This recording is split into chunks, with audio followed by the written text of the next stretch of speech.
Citizens, it is that time. You are officially in Alert Zone. Welcome to another episode of Never Again. I am the host, the Wizard Uncle James. Never Again is the docu-series that we're doing here in the Alert Zone to shine light on different reasons and different motivations for you to get legally on, and it's a historical lesson. Support the show by viewing, giving the video a like, and sharing it, discussing it, and understanding it may not be talking about your racial or ethnic group in every episode, but this can happen to you at any time. That's what the whole purpose of this is. If you're 18 years of age or older, in America, practice your Second Amendment rights. It is not illegal under the Constitution. Today, I got my grocery store gun with me, my M&P Shield Compact 2.0, chambered in 45 ACP. It is loaded. Got the green laser on it. It's the laser edition. Sound riding today. And today we are going to talk about a killer cop that's a female that you may have never heard of, from the city of New Orleans, my hometown. Antoinette Frank and her accomplice, Roger Lacoste. So, I'm going to read you a little article and then we're going to go into some facts about the case, like we always do here.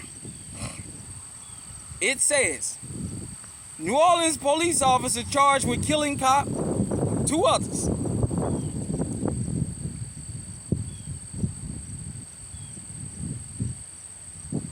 So, it says,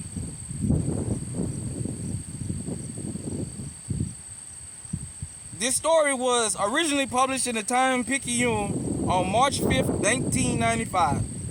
In an act of lawlessness, horrifying even by New Orleans Police Department standards, an officer fired a bullet into the skull of her former patrol partner as she robbed a restaurant early Saturday, police said. 2 members of the owner's family also were murdered. The details of the bloodbath in eastern New Orleans, perhaps the first time one New Orleans officer has killed another, began to emerge when Antoinette Frank returned to the murder scene under the guise of offering assistance. She was fingered by a surviving employee and later confessed as her alibi fell apart, police said.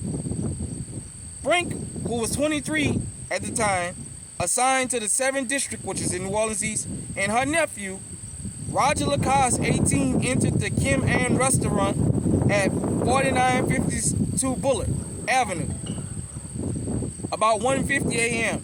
Frank, an officer for less than 2 years, regularly moonlighted there as a security guard and knew that business, often had large sums of cash on hand, sources close to the family-owned restaurant said. In the massacre that followed, Frank's fellow 7th District officer and one-time partner, Ronald Williams II, was gunned down along with 2 of the restaurant's owner's children, Quang Vu, 17, and Ha Vu, 24. According to police sources, Lacoste fired the first shot, striking Williams.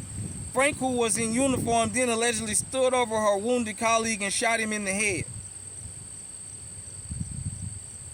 Quang and Ha Vu fell to their knees in prayer but were shot as their sister, Cha Vu, hid in a storage cooler. I had a bad feeling about it, Vu said Saturday, recalling Frank's return to the restaurant after eating there less than an hour earlier. I told Ronnie not to open the door. When Antoinette came to the store the first time, Ha cooked her dinner, Vu said, choking back tears. When she came in the second time, she shot her. Investigators think Frank's service revolver may have been used in the slayings. A police officer said she recently reported the weapon stolen. Frank and Lacoste left the restaurant slaughter in a battered Toyota, police said. But as word spread that an officer had been killed and officers rushed to the scene, Frank was among them. This time she was at the wheel of the 7th District patrol car, one high-ranking police officer said. Her arrival in a marked police cruiser was suspicious because she was under suspension, police said. Police did not say why Frank had been disciplined. She had left the scene and returned under the guise of bringing help, Detective Sergeant Eddie Rant said. Spotting Chavu, Frank asked what had happened. You saw what happened. You killed my brother and sister, Vu replied. Under questioning by the police, Frank gave conflicting stories and her alibi began to unravel. A short time later, Frank and Lacasse confessed to their roles in the massacre according to police. Each has been booked with armed robbery and 3 counts of first-degree murder, police said. Police did not say how much money was stolen. At a news conference, Mayor Moron Morial, I call him, and Police Superintendent Richard Pennington were visibly shaken by these grave details of the triple homicide. The 3 murders, bringing the total to more than 20 in the past 10 days, put the city's 1995 murder total at 79. The killings pushing the city ahead of last year's record rate, which has branded New Orleans as the nation's killing capital.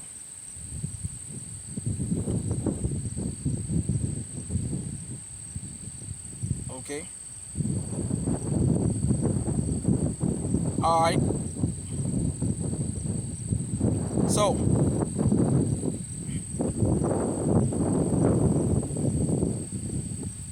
for those of you who don't know, I was a teenager when this happened. I was going to school in Vietnamese village. Out there, I was in my junior year, Sarah T. Reed, when this happened. I remember when they showed them arresting Antoinette Frank. She was handcuffed, and I remember how she was jumping. They had to physically restrain her. You can see that she should have never passed a mental exam, and it came out that they feel they just passed her to get her to become an officer. Roger Lacasse, I met when I was about 14. I met him when I used to be hanging downtown at this club, this little boys club, and he was a quiet, little slim guy, you know, didn't look like he got into much. He was always well dressed. And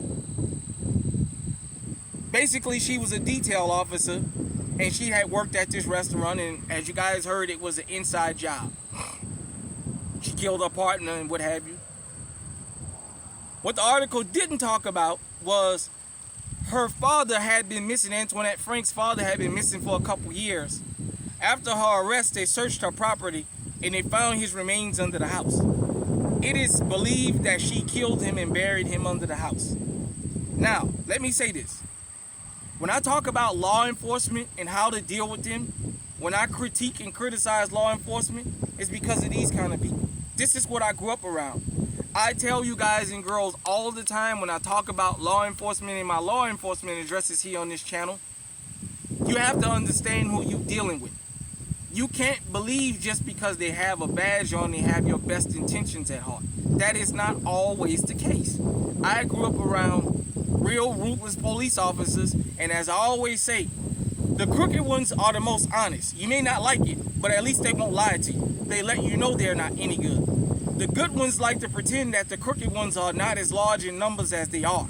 But there's more crooked officers on the police force than there are law-abiding officers. I don't care what nobody say. Don't let nobody tell you. I hear that all the time. It's only 1 or 2 bad apples that ruin the... No, it ain't. No, it ain't. It's systemic.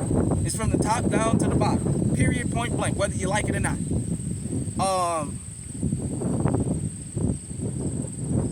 These are the killings she was arrested for. They were both convicted and sentenced to death. What we don't know is how many other killings was she behind in 2 years. Because most of the time when they get caught, it wasn't their first time. It's just their first time finally getting caught. Lynn Davis, the notorious, the blue nightmare that we had in New Orleans. That guy terrorized the city of New Orleans. He was a law enforcement officer. Yeah, he got convicted of 1 murder, but we know he was behind way more murders than he got convicted for. That motherfucker was honest when he said, I get your fucking head blowed off. I'll do it myself. When I tell you when law enforcement stop you not to fight with them on the side of the road, you could be getting stopped by Antoinette Frank. You could be getting stopped by a Derek Chauvin. You could be getting stopped by Jason Van Dyke, by Amber Geiger. You could be getting stopped by the LA folk. You could be getting stopped by Rafael Perez. You don't know who the hell is behind that badge. You're taught to respect that badge and that uniform, but you don't know who's behind there. The one thing about us from the inner city is we understand the crooked officers, whether we like them or not, are the most truthful because they tell you what it is. The cool officers, sometimes they come and tell you, hey man, look, if so-and-so come around here, he not gonna be as easygoing as I am. Crooked officers could not operate without the so-called good officers not saying anything. This was a tragedy. That should have never happened, but it happened. And the fact that it was a female officer, I've always told you guys, and I've always told people who would listen to me. In this country and in this world, everybody got you watching the male. And it's the female most of the time that's the most dangerous because you never see it coming. They teach you to be on guard around the male. So while you're looking at all the men, the women coming from behind you and blowing you in the back of the head, and you'll never see it coming. I'm not starting a gender war, I'm pointing something out here. Even the people from the restaurant said when she came back, they didn't feel good about that. Because what the fuck was she back for? Her partner would have never guessed it would have been his female partner that would have shot him and killed him. It would have been a thug on the street, as they call it. Or it would have been a male partner. Never in his life did he guess it would be his female partner that would take his life. You had the LaGrange police scandal going on right now in LaGrange, Tennessee, where you had the woman that slept with all these officers, and when she got caught, she turned around and said they all took it from her. Or they all coached her into it. Even with the text messages saying that she chased him and was a willing participant. I'm not anti-law enforcement, I'm pro-justice. I just want things done the right way. Just like law enforcement want us to follow the law, we want you guys to follow the same laws y'all enforce on us. Because when you let your fellow officers run around like wild animals,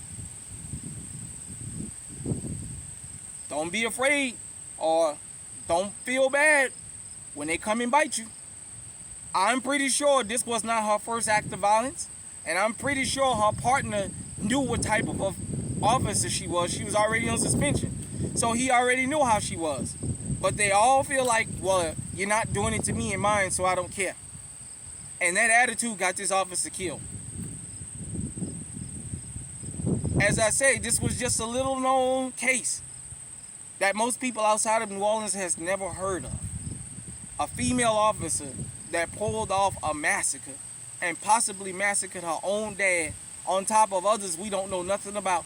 And she was on suspension at the time she did this. So that tells you what kind of a person and what kind of record she had. I love doing this docu-series, Never Again. Never Again is not only to arm you at your waistband, but it's to arm you in your head to make you know you have to be careful out here and you have to move accordingly. Hit me in the comment section, let me know what you think. Until next time, everybody out there, stay safe, stay armed, stay on high alert.